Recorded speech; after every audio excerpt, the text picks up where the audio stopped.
My legal name is Robert Rides the Door, or Ituxtatupi, he who rides from the enemy's door.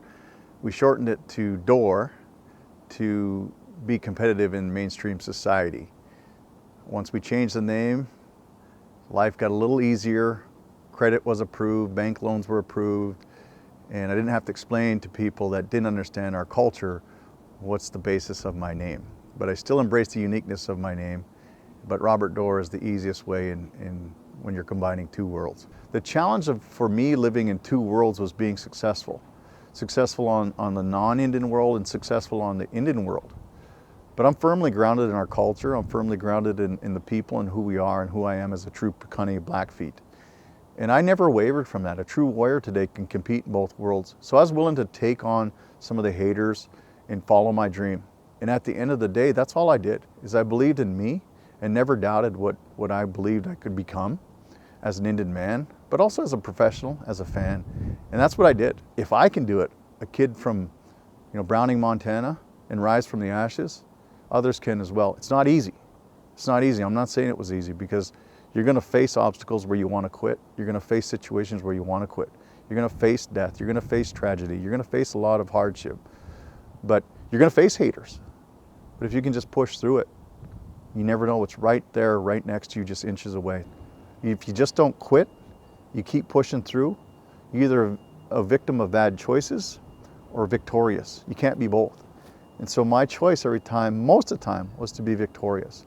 Now, I'm not perfect. I didn't make all the right decisions. So people will fail, and I failed. But it's your choice to get back up, and that's really what the key is to people on the reservation, people in Montana, anywhere. It's to really push forward and keep working hard and have that common belief that you're going to succeed. Success can be defined by so many different directions. Success to me can be whatever you want it to be. School teacher, high school coach, or an Indian in the NFL.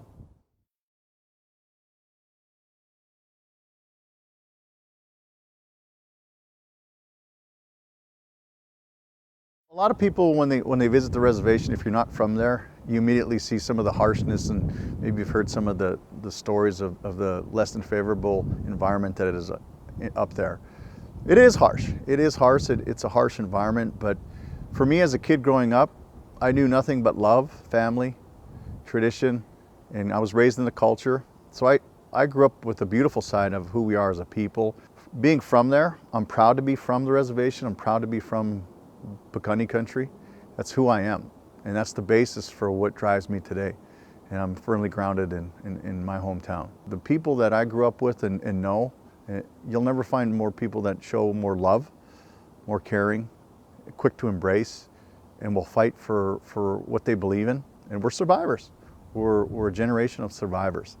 And that's who I am. And that's what being a true Blackfeet to me means, is being able to deal with the hand that's been dealt to you.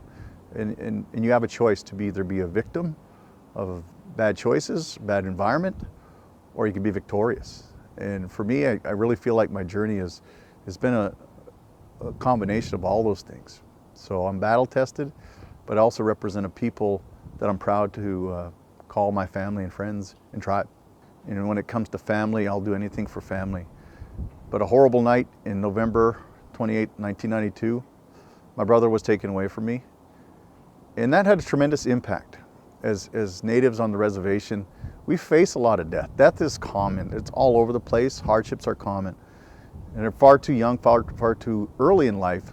But for me, I had a choice. I had a choice to either go down a path that had no positive outcome because of his death, or I could try to heal. You never heal from a death of a loved one. You learn to go forward. And you grieve, you have a right to grieve, but I chose to make something better because we had conversations. What I reflected on is our conversations that you're going to be somebody. You're going to be somebody special. Make sure you do that if I'm not here. We used to talk about that all the time. So I began to reflect on some of the impact that he had on me and some of the dreams that we had to be bigger than what the small town was all about and be able to have a positive impact. So I made the choice to go forward. Now, it wasn't easy.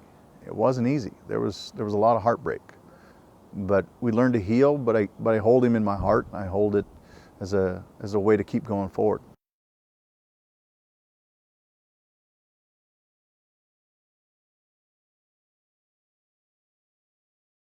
The harshness of the reservation is challenging for a lot of people. But what brings everybody together in Montana and small town communities is sports. And for Indians especially, it's a moment in time where we can come together as a community and fight for one goal, one purpose. We forget about our differences. And fans cheer harder than they ever cheered before. And for an athlete to experience that kind of support and euphoria on the court or on the field, it's unmatched. And so the drive to be a champion is tremendous. My personal motto was drive, determination, and desire. In competition, the person that works harder is going to beat you. So nobody was going to outwork me. I was up every day working on my craft, whether it's football, basketball, cross country, or track. Being an athlete really showed me what hard work can produce. And that was really our modern day warfare back home was basketball and football, where we would take on teams and challenge us to win the state title. And that was my goal, was to win as a team. But you weren't going to outwork me, I promise you that. You know, not athletes, the statistics are stacked against you, are going to make it to the pros.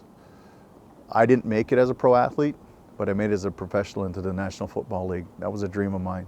I'm a professional, I'm a Native American, but I'm also a fan. I'm also a fan. So it's important to me that when people leave the stadium, they go, that was a fantastic time, I'm coming back. So what do? I get paid to make sure people have a good time and watch football. When I was running out with the War Bonnets in Browning, Montana on the basketball court, which we're famous for, one of the things that could never be matched, or I thought could never be matched, was running out on the court to 5,000 people. I dreamed of making it to the NFL as a professional, as part of a team. And the amount of work that goes into both on this level or even in high school in Montana matches it.